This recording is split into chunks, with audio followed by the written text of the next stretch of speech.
Bien, chicos, una de las cuestiones típicas que aparece en la EBAU, de hecho he estado buscando algunas EBAU, al final me cansé cuando iba por 2015, pero que seguro que más recientes hay. Vean que en estas, por ejemplo, aparece esta cuestión. Enuncia la ley de Faraday-Henry Lenz y explica cómo se produce una corriente eléctrica en una espira que gira en un campo magnético uniforme. Vale, ¿qué dice la ley de Faraday-Henry Lenz? Pues bueno, Faraday, a la vista de la experiencia de Oersted, que venía a explicar que las corrientes eléctricas producían un campo magnético, Faraday se hizo la pregunta al revés. ¿Y un campo magnético produce una corriente eléctrica o produce una fuerza electromotriz inducida? Pues él comprobó que un campo magnético de por sí no provoca una fuerza electromotriz inducida, sino que lo que provoca una fuerza electromotriz inducida es la variación del flujo magnético respecto del tiempo. De tal manera que cuanto más rápido sea esa variación, mayor será la fuerza electromotriz inducida. Y este flujo magnético, ¿de qué va a depender? Evidentemente va a depender del campo magnético, de la orientación que tengamos y del área a través de la cual tenemos el flujo.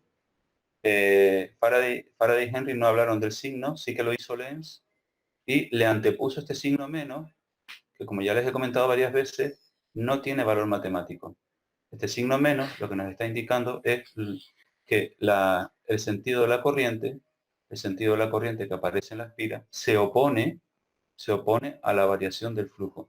De tal manera, chicos, que cuando el imán con esta cara de norte se está acercando a la espira, cada vez entran más líneas de campo y la intensidad va a girar de tal manera que va a crear campo magnético en sentido contrario en oposición a ese flujo.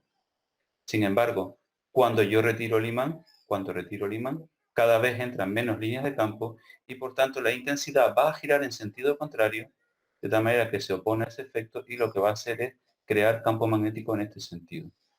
Pues bien, yo le he pedido a David Ortega, que es padre de alumnas del colegio e ingeniero, que tuviese la amabilidad de explicarnos lo que es un experimento y él nos hizo esta maravilla que es, les voy a enseñar.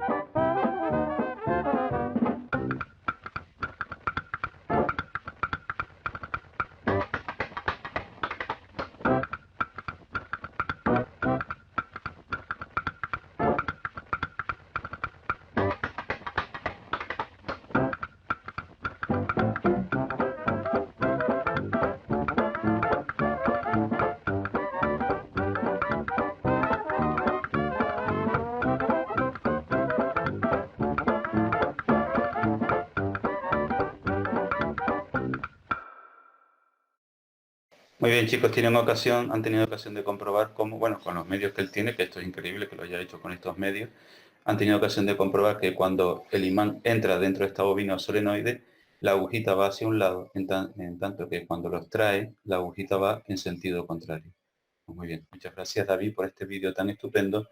Y nosotros, en general, la producción de corriente alterna, no lo hacemos de esta manera, sino que lo hacemos de esta otra manera. La forma más fácil de producir una fuerza electromotriz inducida, que en este caso tiene la función tipo seno, tipo coseno, va a ser teniendo una espira que gira en el interior de un campo magnético uniforme. En este caso, repito, igual que antes, no me interesa el flujo, recordemos que el flujo sería la integral de B por diferencial de S, y como ese es un producto escalar, sería B por diferencial de S por el coseno, y al hacer la integral sería la integral diferencial de S, que nos quedaría S. Por tanto, nos quedaría aquí B por S por coseno del ángulo. Y chicos, el truco está aquí en el ángulo. El ángulo, como es un movimiento circular y uniforme, va variando con el tiempo, puesto que depende de la velocidad angular. De tal manera que aquí escribiremos coseno WT. Pues si yo hago esta derivada, ¿cuál sería la derivada del flujo? B es constante, el área es constante, el coseno no es constante, derivada del coseno, seno, no voy a tener en cuenta aquí el signo menos, seno, y delante la derivada W por T, que es W. Por eso, la fuerza electromotriz inducida vale B por S por W por el seno de WT. Si yo quiero tener mucha fuerza electromotriz, ¿de qué me voy a preocupar? De que la velocidad angular con la que está girando sea grande, de que el área sea lo mayor posible y evidentemente de que el campo magnético sea también el mayor posible. Vamos a verlo con este GeoGebra. Yo aquí en este GeoGebra les he construido, lo llevo aquí. Vale, chicos, aquí tenéis, aquí les he puesto la espira con el campo magnético. El campo magnético está representado por esta flecha verde. Fíjense que ese campo magnético puede tomar valores distintos, al igual que el área, que para que no fuera complicado, le he dicho que sea cuadrada, un área cuadrada. Ahí lo están viendo, puede variar. Vamos a hacer una vista de perfil para que lo puedan ver bien. Lo voy a ver una vista así de frente. Y veo que puedo cambiar el área. En este caso he supuesto que está en centímetros simplemente para hacer los cálculos. De tal manera que ahora mismo este lado mide 3, pues cada uno de estos lados será 6, y por tanto en los cálculos el área será 6 por 6, 36 centímetros cuadrados. Pues bien, en esta vista lo que voy a hacer ahora es dibujar el vector área. Vamos a hacer que aparezca el vector área. Miren chicos, aquí tenemos el vector área. Este sería el vector campo magnético y este es el vector área.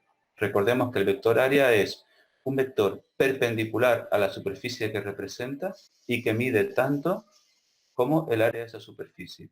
Y lo importante es que el flujo va a depender de este campo B, va a depender del vector área, pero también va a depender de este ángulo.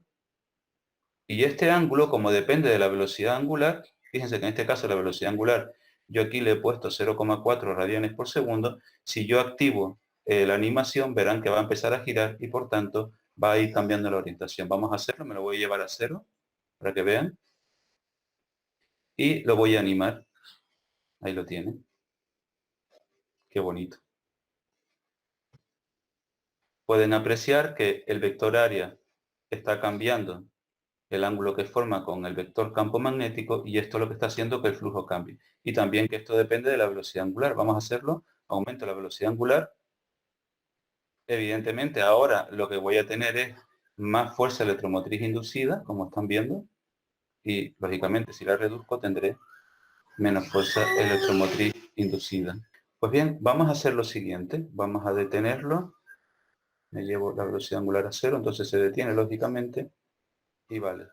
Si yo ahora le pido, fíjense, recuerden que el flujo va como una función coseno. Oye, vamos a ver si es verdad que el flujo va como una función coseno.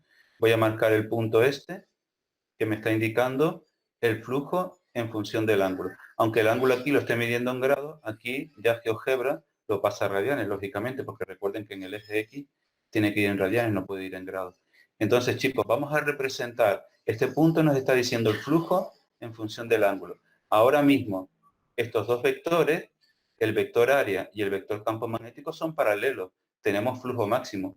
Recuerden que cuando tenemos que la ventana es perpendicular al campo magnético, tenemos flujo máximo y, por tanto, aquí tenemos el valor máximo. Sin embargo, vuelvo a hacer lo de antes, vuelvo a animar ahora, le vamos a dar una velocidad, por ejemplo, de 0,2 para que vaya despacito, vuelvo a animar el ángulo y fíjense lo que le va a pasar al flujo.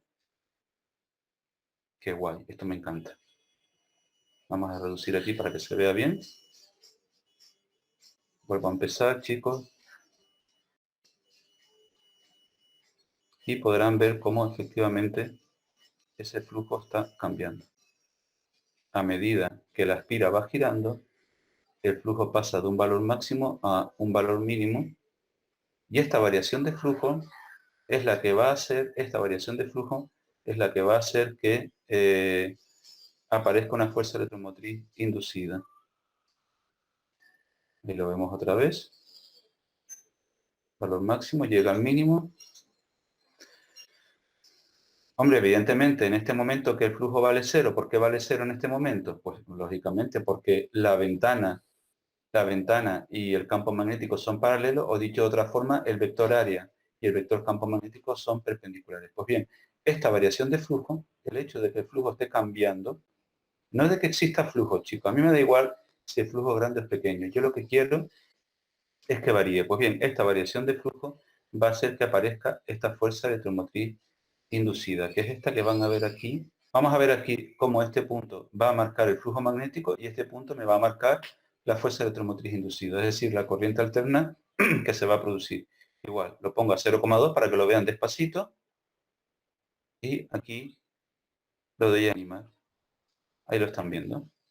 Aquí este es el flujo que está cambiando y esta es la fuerza electromotriz inducida. Puedo apreciar que este va con un trazo de coseno, en tanto que este va como un trazo de seno, tal y como están viendo. ¿Por qué esta curva tiene menos tamaño que esta? Lógicamente porque W vale 0,2. Si yo W aquí me lo llevo, por ejemplo, a 2,8, claro, sale muy grande, pero no. Ahí lo tienen. Son estos puntos que aparecen aquí, pero está girando tan rápido que no nos da tiempo ni de verlo. Fíjense aquí lo rápido que está cambiando el ángulo y lo rápido que está girando aquí la espira. Esto es lo que nos interesa, que la espira gire muy rápido para tener mucha fuerza electromotriz inducida. Otra opción, chicos, es lo que hacemos en la bobina. En vez de una vuelta como tengo aquí, poner, voy a quitar esto porque ya me estoy mareando. Así, chicos, despacito, por Dios. Qué alivio. Lo vuelvo otra vez a poner a cero, que me encanta verlo por aquí. Lo animamos. Así, vale. Una cosita que se pueda ver. Decía que otra forma de conseguir tener mucha fuerza electromotriz inducida sería poner no solo una espira, sino poner n espiras.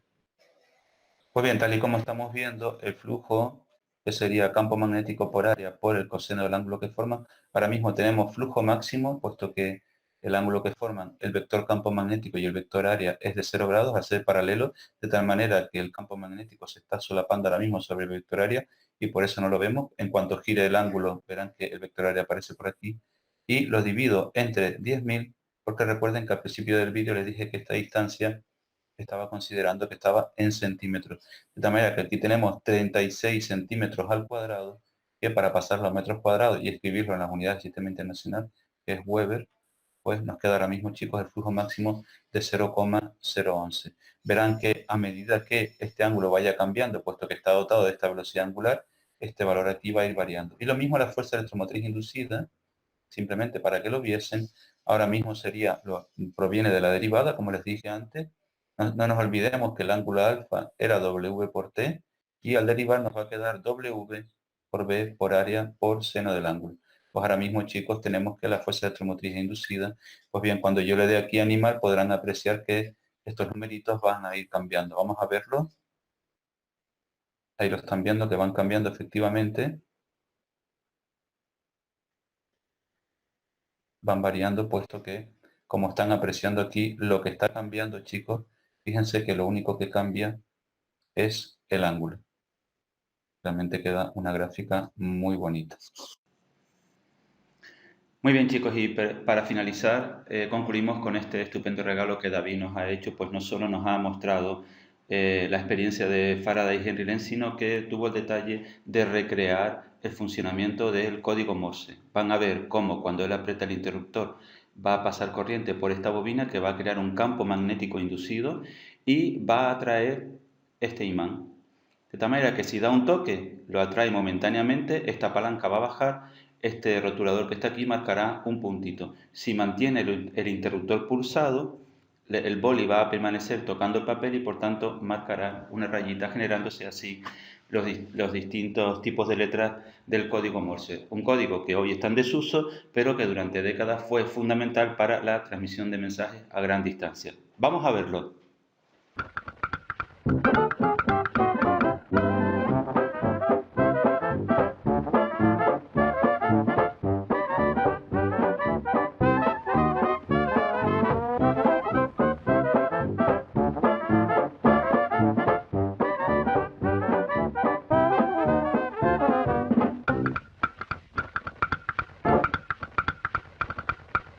Bueno, chicos, como pueden ver, está curradísimo.